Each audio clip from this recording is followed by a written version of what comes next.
दोस्तों, जब कोई दिया बुझने की कगार पे होता है तो वह फड़फड़ाता बहुत है, जस्ट लाइक चीन। चीन इतनी समय अपने पीक पे है और बहुत जल्दी उसका जो घमंड है कि उसके जैसा कोई नहीं, उसका मुंह तोड़ जवाब अगर कोई देगा तो भारत देगा। चीन 1962 इंडिया चाइना युद्ध को लेके हमेशा अकड़ा हुआ होता है कि अपन लोगों ने तो भारत को हराया था। पर भारत हारा क्यों था, इसके कारण है। पहला तो हमारे परम पूज्य कांग्रेस, क्योंकि उसी समय कांग्रेस की नीति थी कि भारत तो भाईचारा को बढ़ावा देता है, हिंदी चीनी भाई भाई। लेकिन जब भाई ने गांड पे लात मारी तो समझ में आया कि नहीं भैया तो सैया बनने के चक्कर में पड़े हैं। परमाणु परीक्षण नहीं करना है, मैन पावर नहीं बढ़ानी है, ताकत इकट्ठा नहीं करनी है। और दूसरा कारण जो सबसे बड़ा था दोस्तों, अपन लोगों की गरीबी। अपन लोगों को ब्रिटेन 1947 में पूरी तरीके से लूट के, तबीयत से लूट के, मतलब एक ये होता है ना कि जिसमें कुछ कसर छोड़ दी जाती है, और ये कि होता है कि जिसमें कोई कसर नहीं छोड़ी हो, तो उस तरीके से ब्रिटेन ने हमको लूटा और फिर हमारा जो है विभाजन, पार्टीशन किया और हमें छोड़ के चला गया ताकि हम लड़ते रहें। तो दोस्तों, हम 1962 के युद्ध में हारे क्योंकि हम पहले तो हम सबसे ज़्यादा इम्पोर्टेंट चीज़ जो थी वो गरीबी, उससे लड़ रहे थे। और फिर इस बहनचोदे हम पाकिस्तान से लड़ रहे थे। तो हमारे पास न पैसे थे न खाने को कुछ था। अब सिंपल सी बात है, जब पैसे नहीं हैं तो खाने को क्या होगा। और उस बीच हमें चाइना से युद्ध करना पड़ गया। अब नॉर्मल सी बात है, चाइना हमसे पहले आज़ाद हुआ था और हमसे ज़्यादा ताकतवर था उस समय में। उस समय के कंपेयर में बहुत ज़्यादा ताकतवर था और चाइना को अब भी लगता है कि दिन वही है। पर चाइना को पता नहीं होता कि बेटा बेटा होता है और बाप बाप होता है। अक्सर गाँव में लोग ये सवाल करते हैं कि अगर आप एक आंख से 3 किलोमीटर देखते हो तो दूसरी आंख से कितना किलोमीटर देख सकते हो। तो नॉर्मल हर एक बंदे का जवाब होता है 3 किलोमीटर ही देख सकते हैं। पर चाइना के केस में ये मैटर थोड़ा उल्टा है, क्योंकि चाइना वालों की आंखें जो है वो आधा खुलती हैं, तो वो 1.5 किलोमीटर देख पाते हैं। तो दूसरी आंख से भी वो टोटल मिला के 1.5 किलोमीटर देखेंगे। तो अगर ऊंचाई वाले स्थान पे युद्ध हो जाए तो उनकी आंखें तो लुल्ली जैसी खुलती हैं, पूरा खुल भी नहीं पाती। तो दोस्तों, चाइना के विस्तारवादी नीति का अगर कोई अंत करेगा तो वो इंडिया करेगा। तो आज हम जानते हैं कि क्या कंडीशन होगी अगर इंडिया चाइना का युद्ध हो गया। दोस्तों, क्षेत्रफल के लिहाज से अगर हम चीन को देखें तो भारत से 3 गुना ज़्यादा बड़ा है। लिहाजा चीन को भारत से 3 गुना ज़्यादा अपनी सीमा की सुरक्षा भी करनी पड़ती है। इसके साथ ही भारत को मुख्य तौर पर हिमालय क्षेत्र में ज़्यादा खतरा है, क्योंकि वहाँ चीन और पाकिस्तान की सीमा लगती है। वहीं बात अगर हम समुद्र क्षेत्र की करें तो भारत को हिंद महासागर, बंगाल की खाड़ी और अरब सागर में मुख्य तौर पर समुद्री सुरक्षा पर ध्यान देना होता है दोस्तों। वहीं भारत में सिर्फ 2 ही दुश्मन हैं, एक चीन और दूसरा पाकिस्तान। पाकिस्तान के होने न होने से कोई फ़र्क नहीं पड़ता। वो बिना पेंदी का लोटा है और चीन तब तक पाकिस्तान के साथ है जब तक चीन अपना प्रॉफिट देख रहा है।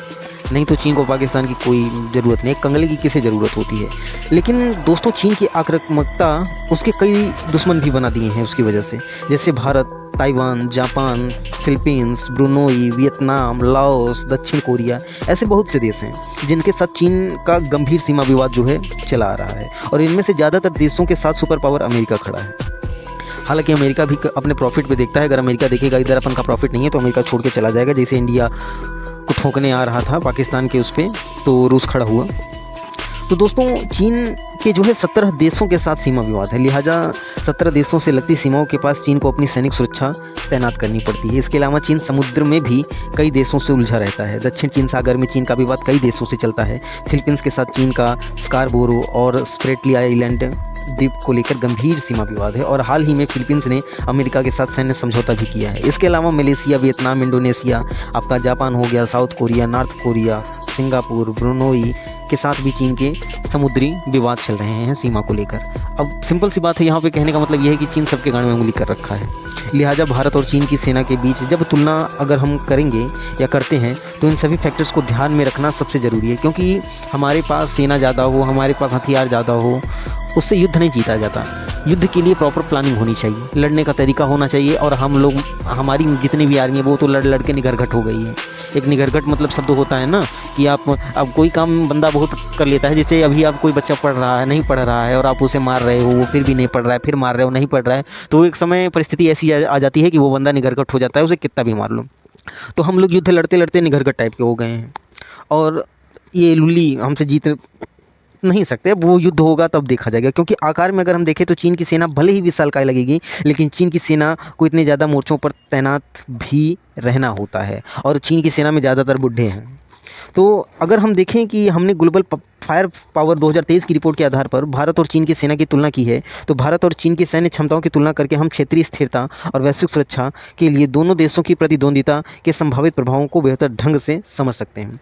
दोस्तों, ग्लोबल फायर पावर इंडेक्स के मुताबिक सैन्य ताकत के मामले में चीन विश्व में तीसरा स्थान है, जबकि भारत चौथे नंबर पे है। पहले नंबर पे अमेरिका और दूसरे नंबर पे रूस है। हालांकि यूक्रेन युद्ध के बाद जब सैन्य ताकत की लिस्ट को अपडेट किया गया, तो इसमें परिवर्तन आने की संभावना बहुत ज़्यादा हो गई और हो रही है, क्योंकि युद्ध में रूस की सेना को काफ़ी ज़्यादा नुकसान हुआ।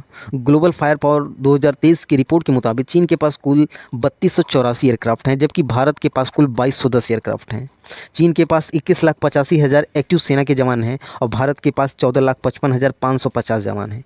चीन के पास आपके 8 लाख रिजर्व फोर्स हैं और भारत के पास 11,55,000 रिजर्व फोर्स हैं। चीन के पास 1119 फाइटर जेट्स हैं, जबकि भारत के पास 577 फाइटर जेट्स हैं। चीन के पास 6 एरियल टैंकर हैं, भारत के पास 4 हैं। चीन के पास 913 हेलीकॉप्टर्स हैं, भारत के पास 807।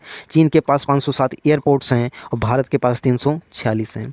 दोस्तों, हम टेक्नोलॉजी के बारे में अगर बात करें तो हम चीन से काफ़ी पीछे हैं, पर जैसा आप सभी जानते हैं, चाइना के माल की कोई गारंटी नहीं और अपन लोग वैसा सामान ही बनाते हैं जिसकी पूरी गारंटी होती है।